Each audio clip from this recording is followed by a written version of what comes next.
Welcome everyone. Today we have our another new episode and we will discuss on no poverty. So poverty is a very challenging thing. Beside that, in the COVID-19 situation, especially developing nations, this problem actually growing very fast. It's a massive problem. Many people lost their job. Many business organizations lose their business. Many people economically suffer a lot. On the other hand, we have new challenges in healthcare industry. So we need to think deeply about these poverty issues, and we need to work hard, work together to solve this problem. We have our world famous speaker, Professor David Schumacher, Professor Edward, and Professor Donalds, and they will discuss about how we can end poverty and what type of strategy different developing nations can take. First, I want to give chance Professor Edward. Yes. Well, thank you. This is a very important show. I was scheduled to do something else, but I thought this is so important. I have to get on this show here. So thank you for putting the forum together. In a sense, the question isn't really how to solve poverty and what are the causes of poverty. Throughout human history, the question really is what are the factors necessary for the creation of wealth? Most of the world's population throughout human history has lived in pretty abject poverty. And even in the world today, there are places where that's still, unfortunately, the case. And the answer is really pretty clear. We can see that, of course, about 200 years ago with the Industrial Revolution, production really exploded so that there was more wealth out there in the world, and people who had lived in abject poverty, again, throughout human history, started to move up in terms of their material wealth and so forth. And the real factor, and I'm talking speaking especially to those of you listening in the Asia Pacific area, the real important, crucial factor is freedom, is liberty. Because what you see is that it's human innovation, it's world talent, if I could coin a phrase here, that is the source, the fountainhead, so to speak, of material creation. There's a very good book by Birdsell, and I forget the other author's name, Rosenthal, called How the West Grew Rich. And what it does is it looks at the feudal system in Europe during the Middle Ages, where you had kings and you had landlords who owned big tracts of land simply because they had the armies to kill anyone who tried to take it away. They had peasants who were essentially serfs who had to give part of their crops to the landlord, and there was no way out. You couldn't leave the land. You were attached to the land. And what happened is these little pockets of freedom in towns developed where people who weren't attached to the land could come and kind of set up their own little businesses, shops, entrepreneurs, and so forth. And Birdsell and Rosenthal do a great job of documenting how it was these little islands of liberty that gave rise to individuals' freedom so that they could create value. And then, of course, what happened with the Industrial Revolution is you had this advent of a new system that was contrary to feudalism. It was the idea that people could put money into their own efforts, build factories, employ people, and so forth. That is what really has eliminated poverty certainly in the industrialized world and most of the industrialized world, and is doing the same thing in Asia Pacific area and other places. I'll give you another example since I'm talking about the Middle Ages. A middle-aged peasant certainly worked dawn to dusk. It was a very hard life. It was very seasonal, of course. My father, who's 90 years old and still, he's frail, but his mind is still there. He worked as a truck driver, a bread truck driver, for all of his life. He delivered bread. He sold bread. He was able to raise 6 children. He was able to buy a house. We didn't know that we were not upper class, but we were never wanting. Was it because my father worked like 10 or 20 times more than a peasant in the Middle Ages? No, he was a hard worker, but it was because he could trade his labor for more stuff because we had such a productive society. And you see that sort of thing throughout the world. How did the countries of Singapore, of Taiwan, of South Korea, and of course Hong Kong go from being war decimated countries and economies, 50 years ago, 60 years ago, to some of the most wealthy spots in the world? Well, it's because they had the economic liberty for entrepreneurs to do their thing, so to speak. I want to give you a few statistics before I bore you too much and have to take off, because these are telling. In the around 1990, I came up with the idea of an index of economic freedom, and then I worked on another one called the Economic Freedom of the World. It's put out by another organization, and we tried to look and see if we could find a correlation between economic liberty measured along a number of factors and prosperity. And this is just coming from the one that came out a year or two ago. This is the Index of Economic Freedom. The freest countries divided the countries into 5 categories. The freest countries had income, per capita income of about $63,000. The mostly free countries had per capita incomes of about $22,000. The mostly free countries had per capita incomes of $47,000, not too bad. Moderately free, $22,000. Mostly unfree, about $7,800, almost $8,000, and then the repressed ones about $7,800. And again, if you start digging down into the numbers, and these numbers have been revised, they've done a lot of looking at how to measure more accurately, you find that things like government corruption, failure to protect property rights, things like that are what really keep innovators and keep entrepreneurs from building up a country, as opposed to, again, the countries I mentioned: Singapore, Hong Kong, Taiwan, and South Korea. Vietnam, by the way, now is emerging. China, 40 years ago, 45 years ago, 9 out of 10 Chinese lived in abject poverty. Today, it's only 1 in 10 Chinese. What happened? Well, the good news is that Mao Zedong died, and Deng Xiaoping and some of the reformers allowed people to prosper through their own efforts. And so now you have something unheard of in a communist country: billionaires. Unfortunately, I think the country is going in the wrong direction. That's a whole different discussion. But the point is, what happened in the last 30 or 40 or 50 years that caused China from going to being a basket case to what it is today? And again, it's the fact that they allow people to work hard, prosper, and even become billionaires through their own efforts. So to those of you listening in the Asian Pacific area, Asia Pacific, I mean, take a look at Malaysia, again, another country that has gone in the right direction and is prospering. 32 years ago this month, I was in what was then the Soviet Union. I was in Moscow. And then I went to Tallinn in Estonia, which was at the time part of the Soviet Union. They were trying to break away, doing the first free market conference in that communist country. And of course, Estonia was able to break away.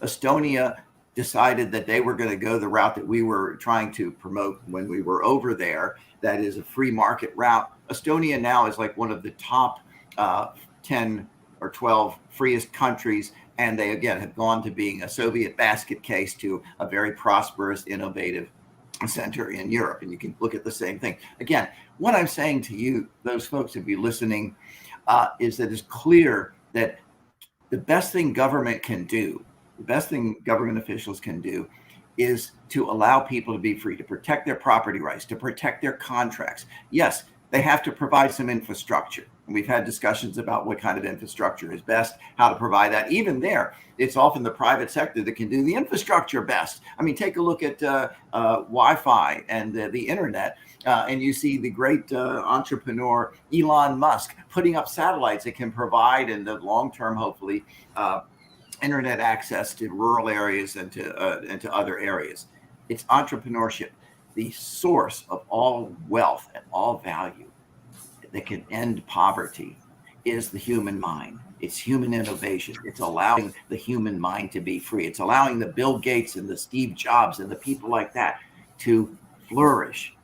That's what is possible in the future. Now, yes, we have problems right now. COVID has had a terrible impact across around the world. But as we come out of COVID, we have to recommit ourselves to the liberty to allow entrepreneurs to be creative, And so, again, to those of you listening, you are the world talent. You are the future. You are the innovators. What you have to do is allow your governments or ask your governments to give you and allow you the liberty that you deserve to be creative, to provide some basic support. That's fine. I'm not an anarchist, despite what some people might think. Take a look at the Index of Economic Freedom. Take a look at the works of Lord Bauer, P.T. Bauer. Sharif, I believe you were up at Oxford, if I'm not mistaken, at some point. You were there. I debated at the Oxford Student Union in 1985. I was on a team with Lord Bauer, P.T. Bauer, who's written some of the best books on development economics. I was proud to be on a team with Lord Bauer. Take a look at Lord Bauer. Take a look at a gentleman named Hernando de Soto, who was able to convert communists in his own Peru to free markets because he said, if you really care about the poor, here is the way to do it. Here is you get rid of the mercantilists, you get rid of the governments that are controlling everything and basically corrupt. That's how you do it. He converted communists into free marketeers. Hernando de Soto. I can provide all this information, Sharif, to your listeners, but you really have this incredible opportunity. We're going into the new year. It's a marvelous time to renew our excitement, and our understanding and our confidence in human liberty and what talent can do. So I have to go to Williamsburg now, which is one of the cities in the United States where freedom was born. And so I wish all of you a happy new year. Thank you, Professor Edward. Happy New Year's to you, and thank you for your continuous support. And this discussion is really very important. Maybe we can exchange our views and knowledge in between North America and Asia Pacific. Professor Donald, what you want to add for today's discussion? Can you unmute?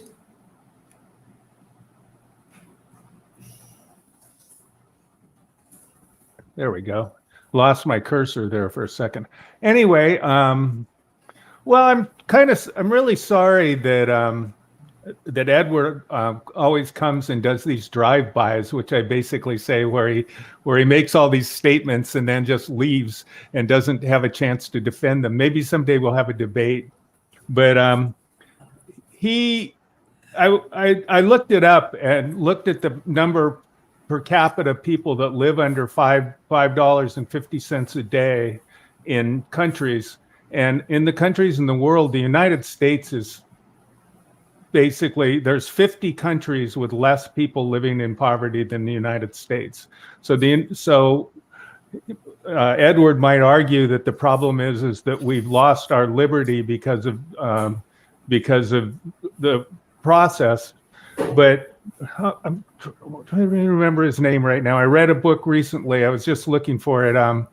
That actually was very influential on President Biden, which is showing that in the United States, the consolidation of corporations has made it so that we actually pay considerably more for services than they do in Europe. So for instance, we pay about 4 times as much for internet service and for cell phone service as they do in France. And France has a much, much lower poverty rate than the United States. The lowest poverty rate is Switzerland, and the second to the lowest is Finland. And of course, Finland is I think, a country that we should all really look at to model, because they are very good at innovation, and they promote it. They actually, in their colleges, they have courses on innovation. They have, you can major in innovation and study it. I have several friends who are professors of innovation there. One of them said he'd be willing to be on the show sometime, so we might want to contact him. And but at the same time, they have people. They make sure that nobody is going to starve. Nobody's going to be homeless. Everybody can go to college for free. I mean, it's built into their system. Everybody has health care. And so somehow they manage to balance these things. And the kind of like issue I have with Edward's view, and Edward's a great guy, and I'm not saying anything negative about him as a person. We just have different views. In fact, I used to be more Edwards' view. Like I loved De Soto at one time, but as I started to study sociology instead of economics, I got into this field of economic sociology, which is where you blend the two. And one of the core things in economic sociology is that there's a synergistic relationship between government and business. And so you don't, I think that what happens is it becomes kind of I would say, straw man argument, black and white thinking, to kind of say that there's either totally free markets or kind of the libertarian view on the one hand, or communism. There's no in between, which is not true. There is in between.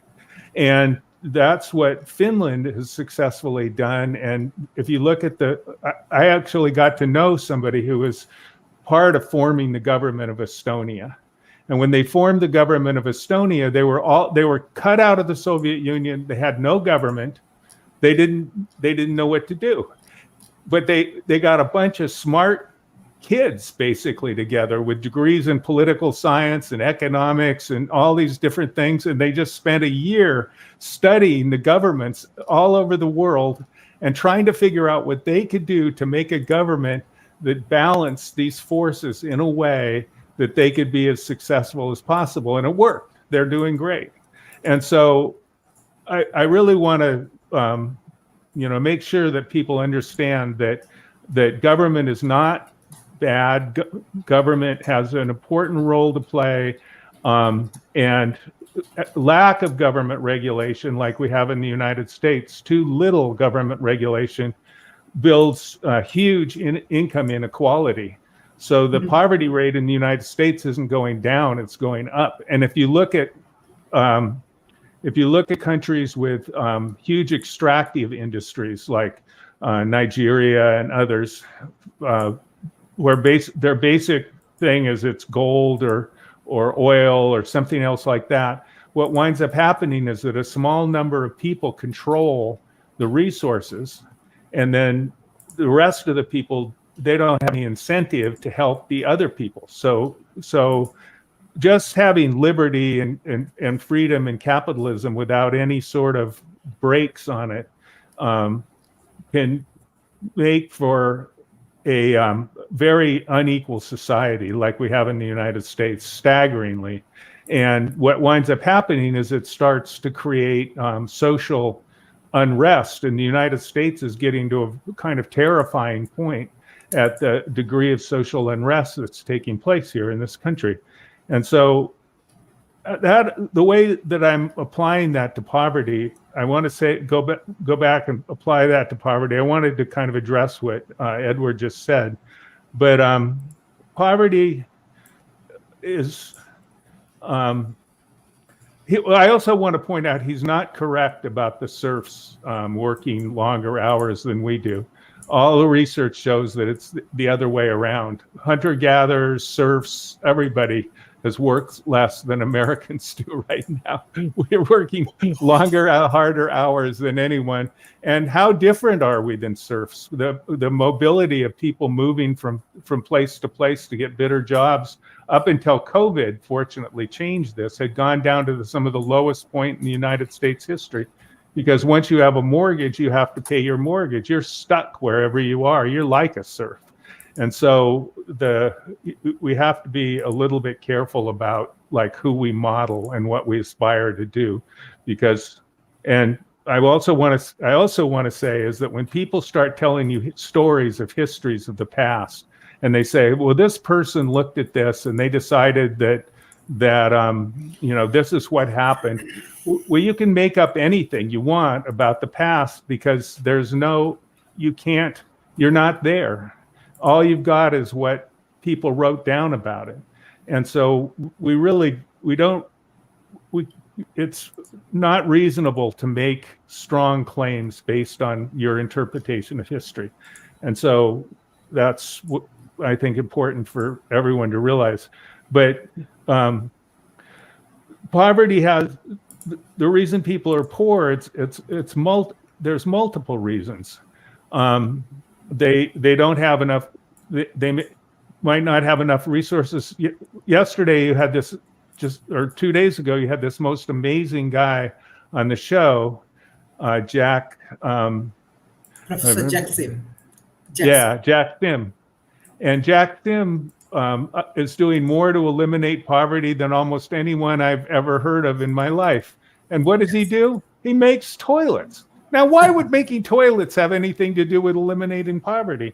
Well, the flip side to what Edward is saying, where he's saying that it's only individuals that make things happen, is the idea that we're human beings have to work together. That's what we do. Our language wouldn't work. You can't have a language by yourself.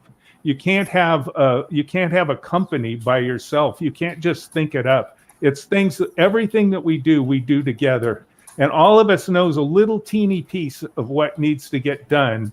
And the fact that somebody else knows another piece and somebody else knows another piece allows us to put it together and be greater than what we ever are as individuals. And we have to understand and respect that. And in Jack's case, what he does is he makes toilets and ways to wash your hands. Well, gosh, that just doesn't seem like anything to do with poverty, but it actually does, because when children are sick and they don't thrive, when girls can't go to school, when people get sick and lose work, all of those kinds of things, remember, it's everybody. So if we lose a percentage of the people on a consistent basis so that we're not all there being able, and people are basically good, so we try and take care of those people. But so instead of them being somebody that can be really, really helpful and contribute a lot, they become somebody that we have to take care of that's a little bit of an extra burden. And so the first thing to eliminate poverty is for us we talk about education and we think, we want everybody to learn calculus and data science and all this kind of stuff. But the level of education Jack is working on is incredibly important too, which is washing your hands will make it so you're not as likely to get sick. Being careful about your water supply is going to make it so you're going to be more likely to be healthy. And when people are healthy and when they're healthy, they can do so incredibly much more. And I think that the first part of us really working to eliminate poverty in the world, it's in the United Nations list of things that we've really got to do, is I think we've really just got to really focus first off on helping build infrastructure. And that has to happen basically from the top down. You can't build roads and water supplies and things like that without some central way of doing it. So it's a combination of education at one level, but then the government working together with where they have the funding to be able to make this virtuous cycle happen. And that is the absolute core to eliminating poverty. So that's what I'm going to say now, and then get to listen to the other folks. Thanks. Thank you, Professor Donald, for your excellent analysis. This is really important because we need to learn from different views. Yes, example, Asia Pacific, if you look in China reduced poverty a lot after 1984. And second things, if it's poverty reduction, it's all about government. What we discussed about Jack Ma, billions-dollar company inside China Belt and Road Initiative. Actually, all of the things they are getting back up by the government. And sovereignty is the key. Next, even in the COVID-19 situation, sovereignty is the key. You can check China has a huge sovereignty. So all of the large company, I get chance to learn from different largest company like CMEC, XD, all of the largest company, they are actually getting huge backup by the government. So this is different culture. So yes, and maybe we can discuss more how we can improve. Professor David Schumacher. So what you want to add? Well, I've been fascinated by the conversation so far. Okay. I'm with the United States Transhumanist Party and the Arizona Transhumanist Party, and we're interested in government policy. So I think I'm coming into the conversation at about the right time. I'm going to put in the chat a direct link to the party's platform that has to do with economic policy. And that'll be part of what I'll talk about today. I'll also talk about it from the standpoint of innovation, because I'm the Applied Innovation Director there. So innovation, entrepreneurship, those are things that I think that are very important to developing economies. So where to start? There's clearly a link between poverty and being able to apply innovation. There's clearly a link in my mind to government programs and appropriate use of government to help all citizens and to help raise the level of poverty. And then I'm looking forward, not only coming out of COVID, but I'm looking forward to the next few years after COVID and applying the things that we talk about in this show, such as what's going on with artificial intelligence, what's going on with robotics, what's going on in the metaverse. There are many, many things that are coming to play that will dramatically affect the economy going forward in the United States, in Malaysia, in Europe, everywhere. And they won't be the same everywhere, but government can be influenced to help us through. So one of the issues, and this is in the economic fiscal policy section of the platform, has to do with something called universal basic income. And I want to talk about that on one hand, and I want to balance it with my idea that probably is a central core about what I want to talk about is that I think that the way you overcome prosperity is by government seeing that opportunity for its citizens is distributed, that it's not stuck in just one class of people, one sector of any part of that it needs to be addressed across the whole spectrum. Universal basic income can help with that. So for those that aren't familiar with what universal basic income is, it's pretty much like what the title says. Universal means it's for everyone in that particular society. Basic means that it covers the basic needs of individuals, not beyond, but the basic needs. And then, of course, income is hopefully self-explanatory. So what does that have to do with poverty? Some might look at this. Physical conservatives may look at this and say, well, this is just redistributing wealth from those who have money out to those who don't have money. And I don't actually support that way of trying to eliminate poverty because it goes against the idea of humans being actively involved and pursuing and being able to improve their situation. But a basic income would take the place many times of welfare systems, which can be very costly, have a lot of overhead, and many times maybe don't provide an incentive to want to improve upon where you're at. So I think that, let's see, what are the words that I'm looking for? To be able to empower people to improve their situation, their economic situation. And I can speak to this a bit personally. I came from a family that didn't have much. And I'm not rich today, but I've improved my situation over the years because I was able to garner resources. And resources, I think, is what universal basic income can do that can really help alleviate poverty. It takes money to go to school. It takes money to be able to put yourself in a position where you can either work or you can develop ideas of your own, which is what I like with entrepreneurship and innovation, and being able to take the personal aspect of raising yourself out of poverty. But it also takes government providing resources. Money is one of those, and universal basic income can help with that. But it also requires education and a number of things. So there's very many different components to overcoming poverty. But if people don't have I'll use the Edward word, I'll use freedom. If we don't have the freedom to be able to self-direct, and my path out of poverty is directed by those who really don't know me that well, I'm not necessarily incentivized to do that. But if I have ideas, or if I can see others who have ideas and I want to join with them, then I can improve my situation, their situation, and perhaps those that are around me. So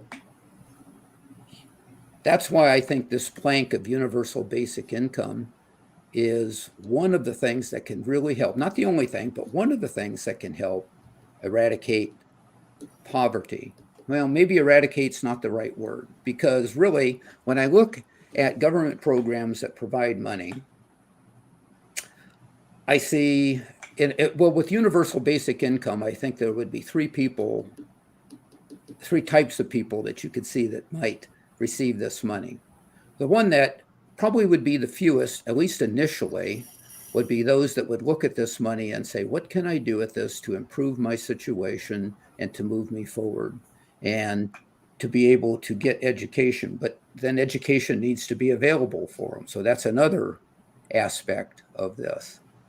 There may be those that just go, you know what, meeting my basic needs is enough, and I don't need to do any more than that. And how does universal basic income help with that? Most countries, the United States clearly has a very large, very expensive welfare system. And a lot of that expense is in the overhead of what it takes to qualify people, to make sure that the right people are getting the money, and people to work in that whole industry, if you will. That's very expensive.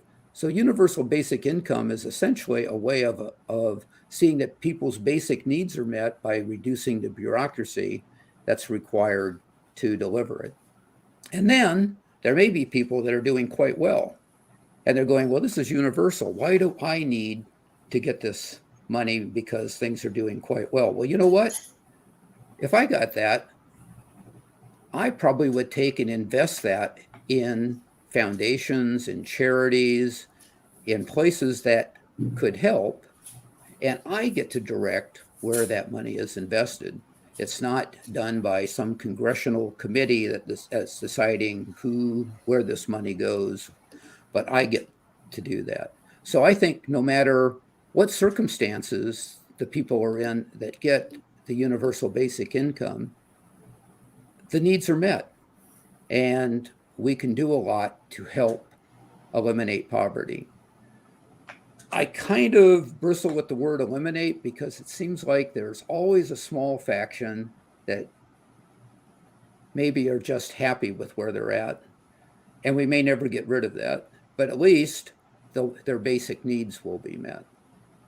So that's my ramblings. That's why I think Section 16 of the USTP platform has something to say about poverty. And I have more comments too, but I want to hear what Adam has to say as well. Thank you. Thank you, Professor David Schumacher, for your excellent solution. Yes, previously we done a show on universal basic income. But if you support World Talent Economy Forum's dialogue, definitely we want to do more dialogue on universal basic income, because this is also another good solutions for the developing world. Maybe they can understand the strategy and we can implement it. Mr. Adam, can you hear me? Mr. Adam. Professor Donald, one of the there are some questions. I think you cover many questions. You and Professor David Schumacher's covered many questions, like why is no poverty an important goal for developments? Alia, what is the purpose of no poverty in underdeveloping nations? and how can a nation end poverty? I think different strategy already you and Professor David Schumacher's. Uh, how can we stop world poverty, and can proper distribution be solution to scarcity? This is the area I want to focus. Like, what do you think? Why poverty come? Is it the social system that poverty actually created? On the other hand, what do you think? Like, what type of strategy we can take to overcome from this poverty, beside this UBI? Well, I've listened to you several times, and you've often said, "Don't think that there isn't money in the developing world. That's an illusion. That's an illusion." And we talk about the idea of redistribution of wealth, and what's that's become is a kind of a way that people basically use hyperbole and a kind of a false analogy because because the way that the Soviet system worked and some of the early ideas of I don't know, they weren't exactly communists. People like Stalin and Lenin and things like that and Mao kind of had this idea of like chopping down the people at the top so that, everybody was equal and stuff like that. And that's one idea of it. But I mean, realistically, I just looked it up. The United States spends $743 billion a year on all of its social programs together, the federal government, okay, which is about the same as a little less than it spends on defense. And Elon Musk makes $86 billion a day. So if you divide 86 billion into 743 billion, you get 8.5, which means in 8.5 days, Elon Musk makes enough money to completely fund the welfare system in the United States. And I just want to emphasize how out of balance that is. It's not having progressive taxation isn't necessarily. I wouldn't consider. I mean, you can call it income redistribution and get and look down on it. When the United States had a 90% tax rate on the highest income after World War II under Eisenhower, and Eisenhower built the U.S. freeway systems in California. The governor of California, and they built the University of California, which is the best public education university in the world. And it contributes a huge amount to California's GDP. It's staggering how much the University of California contributes to our state. And in so many ways, from the incredible people that they put out to the intellectual property that they spin off into companies and on and on and on. It's just an incredible source of wealth for our state. And so I totally agree. So then you're faced with a problem. It's okay. Well, it's ridiculous. Some people are making so incredibly much money that they're able to kind of control things, and there's other people, a huge percentage of people who are living on $5 a day in the United States. I mean, very poor places in the United States. There's places in the United States that don't have sewers, they don't have water, they don't have clean water, they don't have bathrooms. I mean, the United States is not, the magic place where everybody's got it. And I think that what David's idea about universal basic income was something I was going to bring up on this show, because in the research that's been done on it, there's this whole kind of mindset where the idea is if you give somebody something for nothing, they're just going to take drugs and lie around and do nothing, and it's immoral. Because God wants you to make the right decisions, and so if you were a moral person, you would have taken the opportunities that you had in America, where everybody's equal and everybody has the same opportunities, which is not true. And and I think so. There's a mindset against doing that because of a kind of a certain kind of morality. But when you actually examine what happens with people, when they usually take money to better themselves. The vast majority of people do something. They go out, they start businesses, they get better educations, they quit their shitty job and get a better job. You don't have, that's why I said we're really like serfs. Without something like a universal basic income, if you're every time you run out of money, a poor person they'll bounce a check. That means what happens is they'll write a check and then they don't have enough money to cover the check. So the check will get returned to the bank, who instantly charges them like $50. And then just automatically that gets resubmitted 3 times. So without any money, they write a check that they can't cover. And all of a sudden they're $150 poorer than they were. And so we've got this system that it's very expensive to be poor. You can't get, a poor person doesn't have health insurance. If they get sick, they have to pay the entire cost of the health care. It's just on and on and on. And so people are absolutely 100% stuck with what they're doing. They can't change their jobs. They can't move. They don't have enough food. They can't travel. They can't go to other places. And something like universal basic income changes that dynamic so that it gives people more freedom. And so it's not taking away from the rich and giving it to poor people so that they can be idle and lay around and take drugs. That's not what it is. It's trying to balance out so that, you know, a small group of people don't control all the resources and make it impossible for anyone else to thrive. And that simple statement is what's absolutely critical to ending poverty everywhere, is finding out ways that that a small group of people, you can't have that where they control all the resources, because then they can charge you anything they want. And I mean, that's what's happening in the United States. That's why I said internet service is 4 times as expensive here as it is in France, because there's monopolies. And so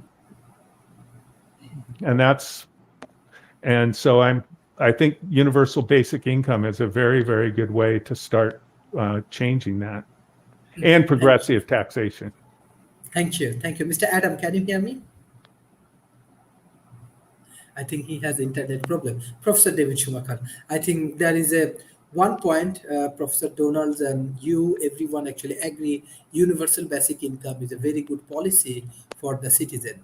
So, example, when the developing world, they have lack of resources, and they're not like USA. USA is definitely one of the richest countries around the world. So in that situation, how they can handle this universal basic income? Practically, how they can implement it?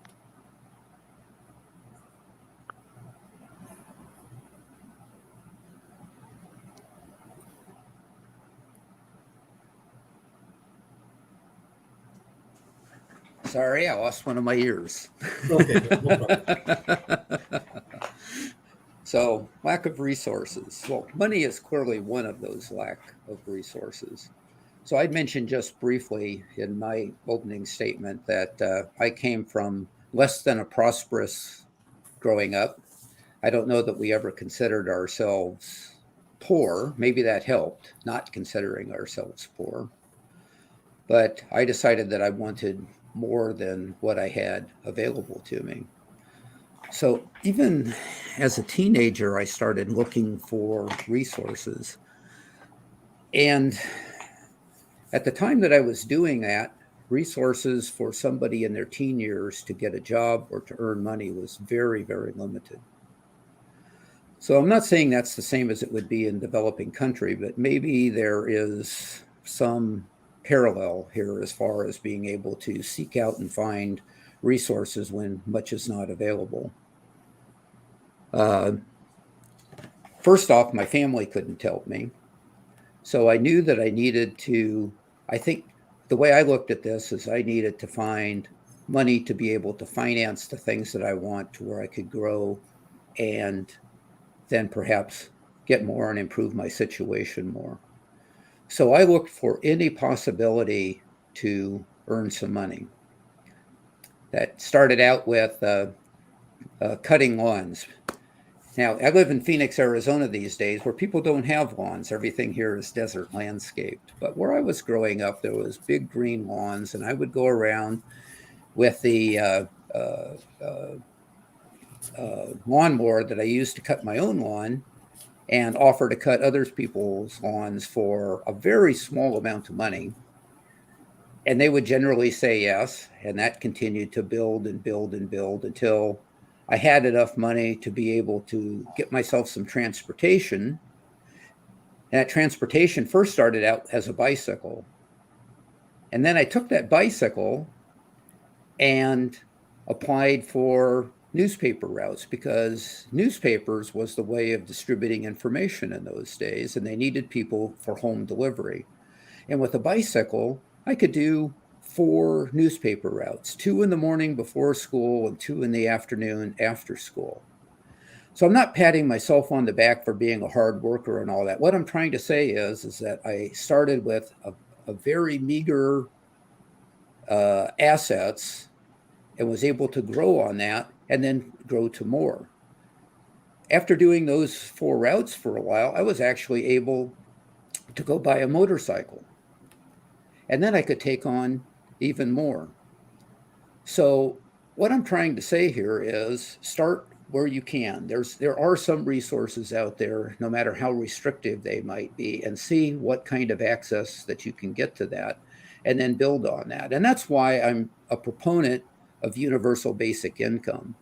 One of the ways of distributing universal basic income would be by the number of people in the household.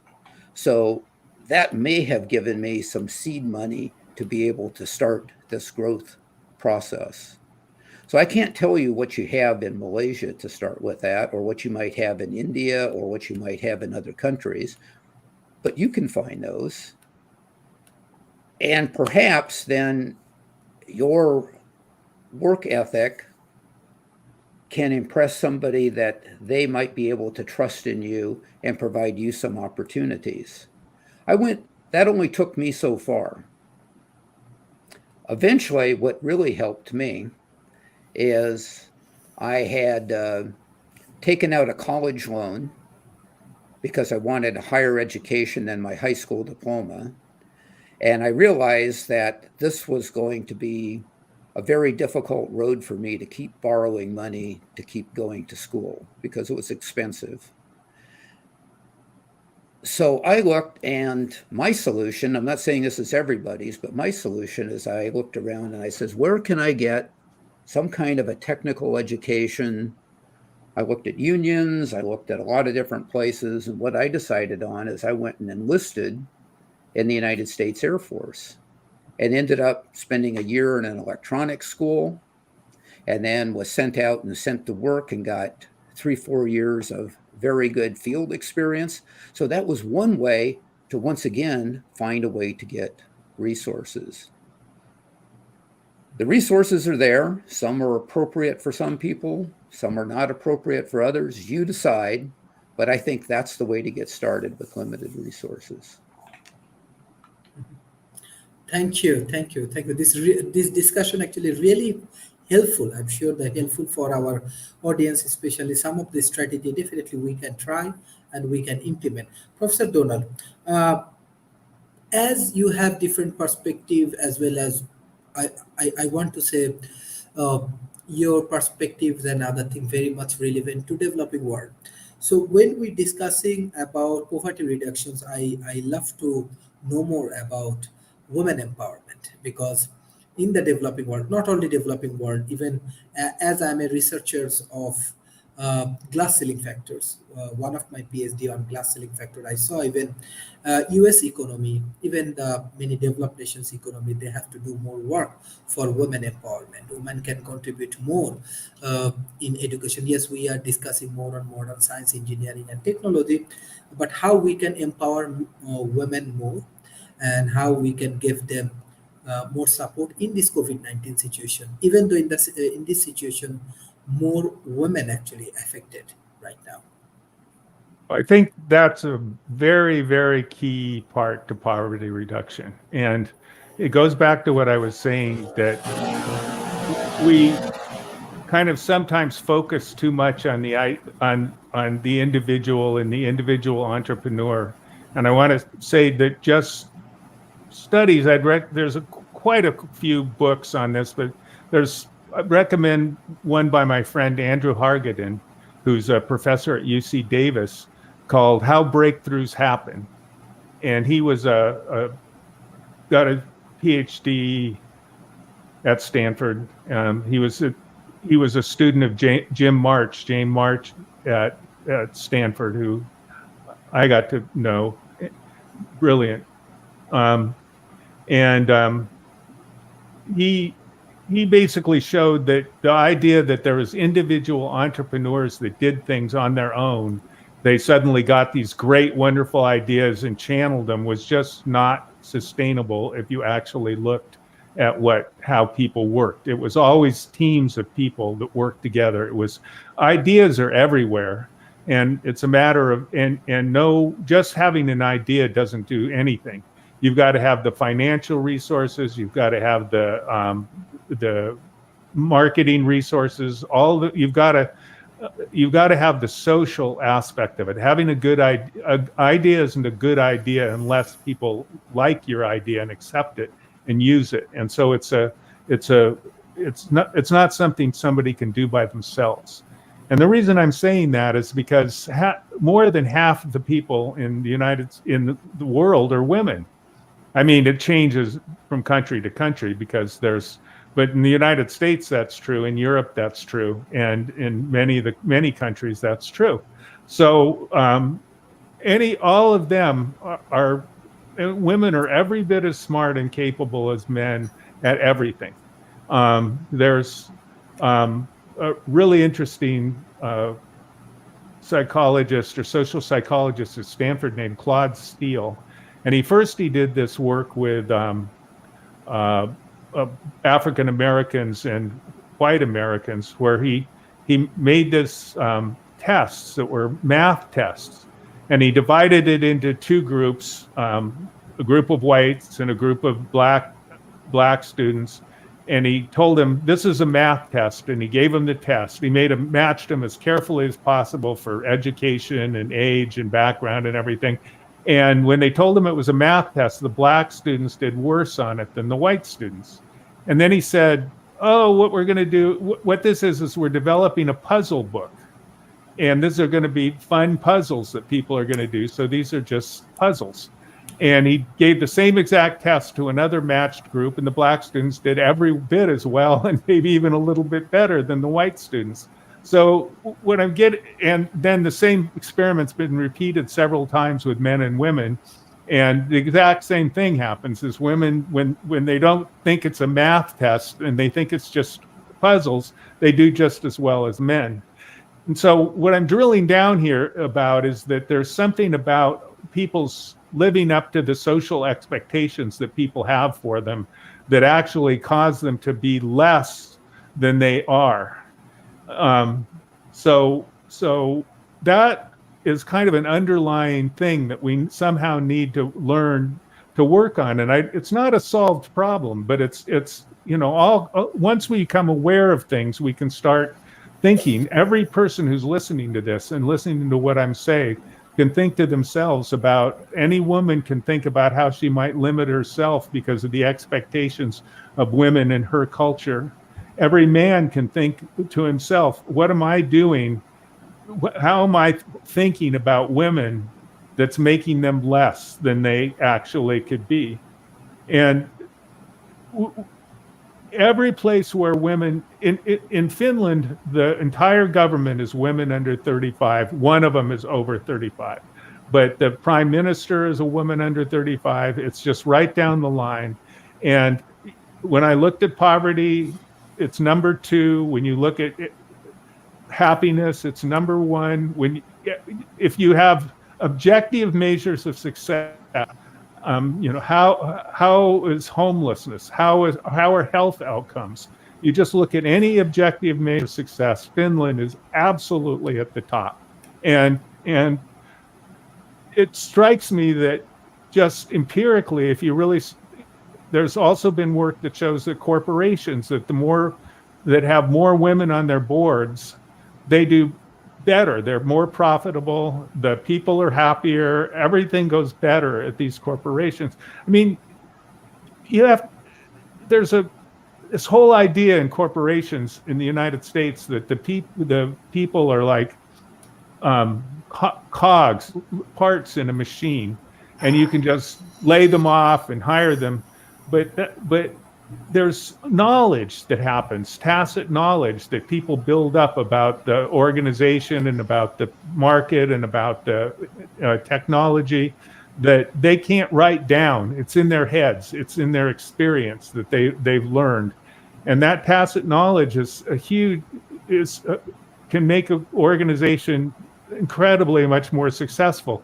So having an organization that like nurtures that tacit knowledge is going to be more successful in the long run. And that's something that women executives are more likely to do than men executives. So what I'm saying here, I'm just kind of listing all the reasons that it's really a good idea to have women involved. But at a completely different level, you look at Bangladesh and the making microloans at the smallest level to women who can then start doing simple things like help working in the textile industry to do a little piece of this, do a little piece of that, totally changed the economy of Bangladesh. It just helped it so much. It's hard, you read about it in economics books. You read about it in books about like ways to help lift the boat. And so, then the question is what are we doing that's stopping women from participating? And I think that's going to be different in every culture. That's going to be different in subcultures within the major culture. But it's something that if we make it a priority, we can bring in the half of the world that's not contributing as much as they could, is more than willing to contribute and has a lot to contribute. So I think that's one of the most important things we can do to alleviate poverty. I really do. Thank you. Professor David Schumacher, what you want to add, especially for women empowerment? Beside that, if Transhumanist Party has special strategy for women empowerment, because this is very important. Especially, I'm from developing world. I can remember actually my grandmother.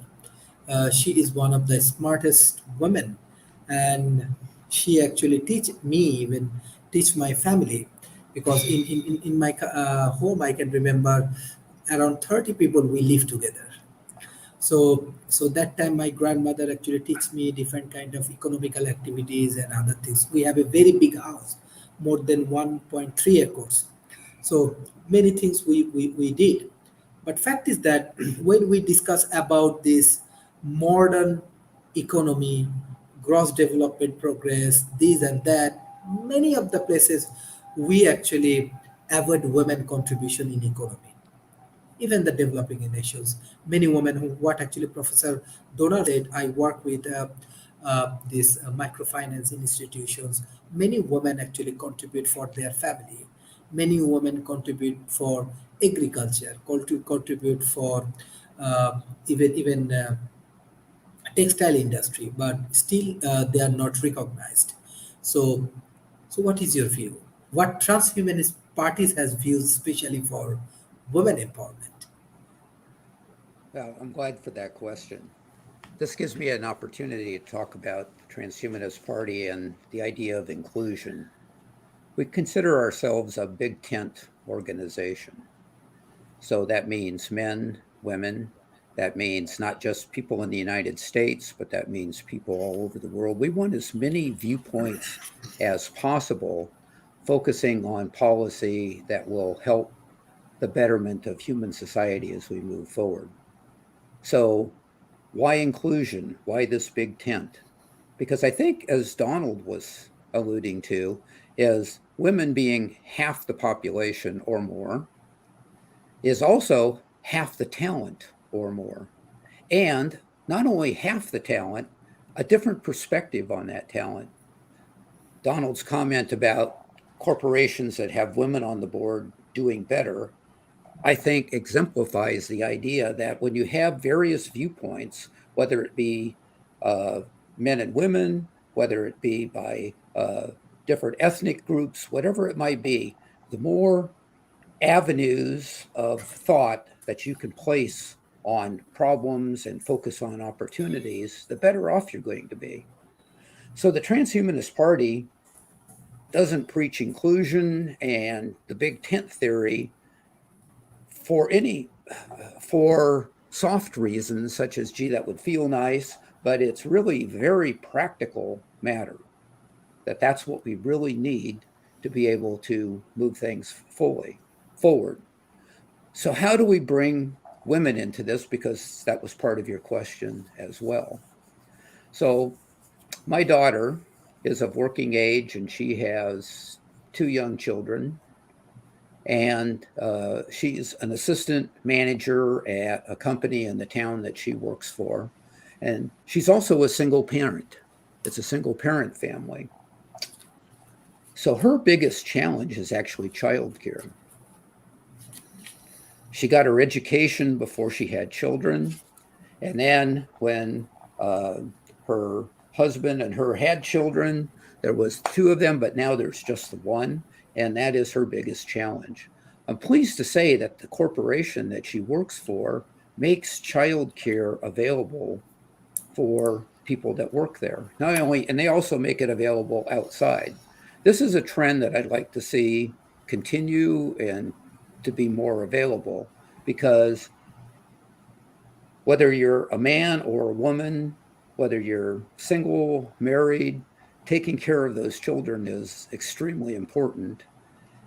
And in many societies, that falls more on the women's side of the household than it does on the men. So being able to have reliable, dependable childcare is a huge issue. Now, I alluded that my daughter was able to get her education before starting in the business world, but education isn't, as we all know on this show, is not something that you do once and you're done with it. Education continues. So she's fortunate that her company helps incentivize education. And because she would have this childcare, that also helps her be able to get additional education as she continues to move on through the workforce. I'm not saying that everybody's going to be fortunate enough to be able to have employer available childcare or even employers that value education and will help you. But those are the things that we would like to see public policy address so that everybody can have access to that. And I think that would be a major benefit moving forward for women in the workforce. We need them there because it's not just a good feeling to have women in the workforce. We need them in the workforce because it's going to make us better as companies, and it's going to make us better as a nation, and hopefully better as a world, as we have all these different viewpoints involved in working and making decisions. Thank you. Thank you. This is really great discussions. And World Talent Economy Forums, we are actually more focused on research, training, and consulting. So if you allow me, so we want to add you in our core team. We can do more research on poverty, especially on developing nations. Professor Donalds, I know you are a very good researcher. Professor David Schumacher, you are also. So we can work as a team. We can publish some papers and we can negotiate with different organizations who can give better support to the developing nations, women and poor people, because this is the major challenges right now with this COVID poverty reduction. Because many people I know, many people regularly we communicate, many people is actually looking for fund, looking for finance, looking for support. Even in Malaysia, many business organization after the COVID, they just start, then after the flood, they have to close down their business. Many things happening, which is actually not good for economy. So definitely we have to work hard. We have to support the initiative. Maybe we can find a better solution for the developing world, and we can offer to the government, to the NGO, and to the corporations. So that is the objective of World Talent Economy Forums. We try to support as much as possible the developing world, definitely with the help of good people like you, like Professor David Schumacher and Professor Donald. Thank you. This is a great discussion. Even I'm observing. Actually, Professor Talib Raphael observing our show. He is actually UNWTO Secretary General before. Now he is also World Tourism Organization Secretary General. So this is a very impactful discussion. Yes, Dr. Talib Raphael also responds. It's a very good discussion. So this kind of audience always inspire us. Professor Talib, always we want you in our forum because when you join, maybe we can learn from you. Our audience can enhance their knowledge and everything. So hopefully I will invite Professor Talib and all other speakers for tomorrow's session. Besides that, every Friday we are arranging debate because of huge demand. Because last week we arranged the debate. It was so popular in the academy. Even you can see that this is the first time we get huge view from around social medias and everywhere. Yes, our debater performed very well. Our debaters actually perform very well, especially. So we will continue this debate every Friday. We want to arrange this debate. So this Friday we also have debate. Even Professor David Schumacher, we want to invite you as a debater or as an observer because this is a process. I also engage with debating community a long time. We can share different views. We can understand each other's, and most important thing is that the academic world, they can learn more from your debate. So we have yes, Professor Talib, if you want to join in our debate, I want to invite you, Professor Talib, in our debate activities. Maybe with the help of all of the speakers, maybe we can arrange a tournaments, maybe 2-3 months tournaments, and we can find out a champion, or it will be helpful, because I'm sure through proper debate, through proper democracy, through proper policy development, we can develop a better, sustainable ecosystem, and which will be very, very important for us, and that is our objective. So thank you everyone for joining today's session. I request all of our audience, please share our content as much as possible with your government, with your corporations, and with your academy. And thank you everyone for joining today's session. And directly, I just want to go for the concluding remarks. Professor Donalds, what's your concluding remarks for today? Well, I just want to emphasize a little bit of some of the things that we've talked about and tie it together, which is when we're talking about the thing of toilets, basically, and hygiene. Those are some of the things that make it more difficult for women to participate, because menstrual hygiene it can be embarrassing. So it makes it so oftentimes women drop out of school because they don't have the proper hygiene facilities in their school, and so being able to keep women in school gets down to this very, very basic level. And one thing, what I think is important to realize, is that poverty isn't a scarcity problem. It isn't a resource problem. We have the resources we need. It's a political problem. It's a problem of will. We're not saying to ourselves, we need to get together and eliminate poverty. We're making moral judgments about people and saying that, well, this person's in poverty, so they're bad. There's something wrong with them. They did something wrong. They made bad choices. They're bad in some sort of a way, rather than being able to try and get into their lives and their world and understand the decisions and situations that they're in, and what they need to do every day to be able to be like whole in themselves.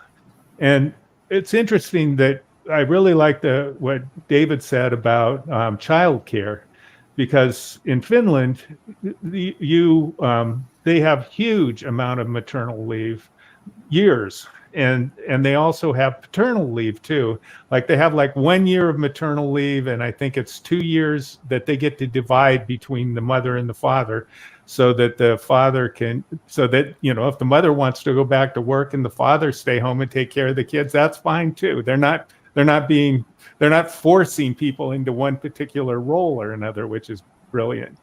And again, that's a country that's run by women. And I want to point out something that Jack Sims said last time, is that there is a kind of a masculine view of running a country or the world, and a more feminine view, and that men can have a feminine view. It's not wired into you. It's a view that we can all learn to kind of think about and adopt. And I know there's a lot of talk about how wonderful the Industrial Revolution is, but there's a wonderful study that's called A Culture of Guns. And it shows how that the real driving force for the Industrial Revolution was weapons manufacturing. And it basically, this huge amount of weapons led to World War I, which was the most devastating, unbelievable, death-killing thing that ever happened up till then. And then World War II managed to surpass it. But basically, this kind of idea of dominating and like controlling and basically robbing other people as being a good thing is a part of the source of poverty. So I think that we all need to not just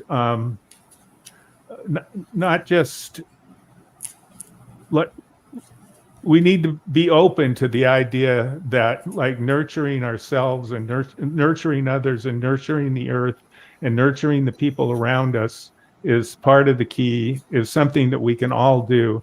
And the poverty is something that we can eliminate, but it's a matter of us believing that it's something that we really need to do. And that's what I have to say. Thank you, Professor Donald, for your excellent analysis. Professor David Schumacher. Yes, thank you, Donald. I've learned a lot from you this morning, and I enjoy listening to your point of view.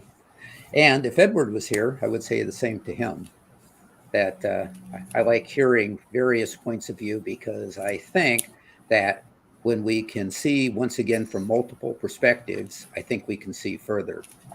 Now, as far as my closing remarks, I want to go back to resources, because I think resources is a major key in helping overcome poverty. To being able to provide resources to everybody that's involved in a society is going to be the most beneficial. How do we go about that?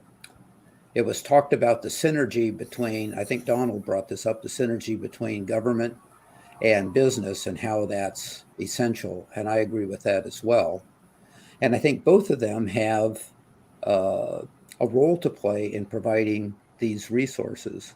For example, when businesses help lift people out of poverty and help put more of that money into circulation, businesses grow by creating greater markets.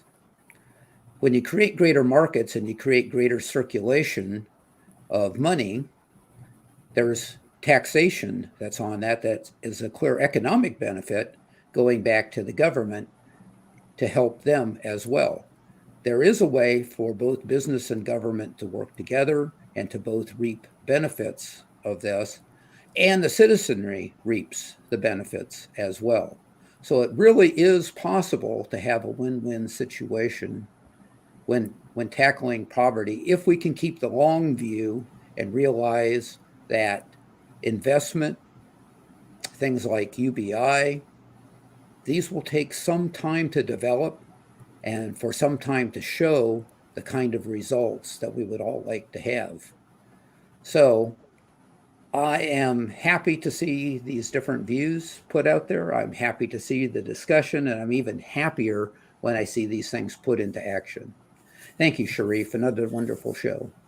Thank you, Professor David Schumacher and Professor Donald. And also, I want to add Professor Talib Raphael. Even I believe a lot because I'm from developing world. He said the developed world is much richer than like he want to mention that developing world is much richer than developed world. We think all the gold come from Africa.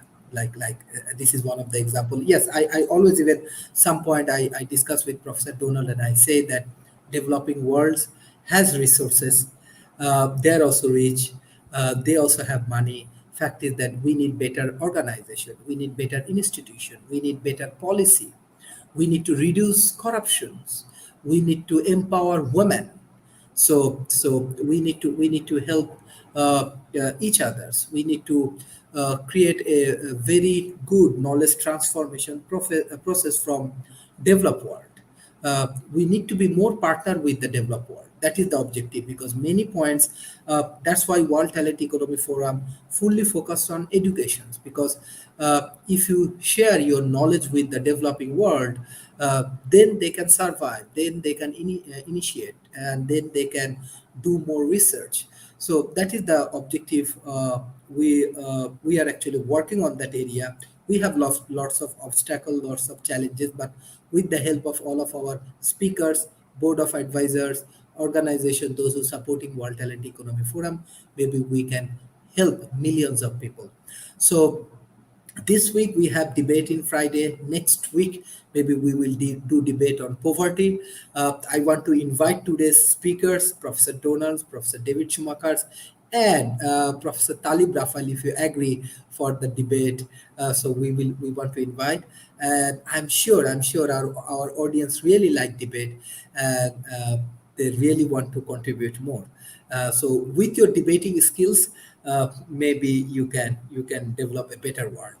That is also possible. So because developing world also need better democracy, better political organizations. This is also important. So thank you, Professor Donald, Professor David Schumacher, for your continuous support for World Talent Economy Forum. Thank you, Professor Talib Raphael, because you are one of the audience. This is a very effective for us because this kind of audience also important for World Talent Economy Forum because we want to reach millions of people. So when a UN WTO Secretary General support World Talent Economy Forum initiative, we become we feel more happy. So thank you everyone, and I request the audience, especially the academy, those who always share our content with your students. I request that if you have any problem in your academy, especially I know many of the institution requesting us for digital lab, like computers, like internet support. These are the things we will develop a projects, and definitely I believe that our speakers or our corporation, those who working with us, they will support this initiative because internet is so important. Internet is very important, and digital support also very important. Yes, I know many government, many corporation, they're working very hard. Yes, we have limited capacity, but definitely we will take some good initiative. So thank you everyone for joining today's sessions. So see you tomorrow.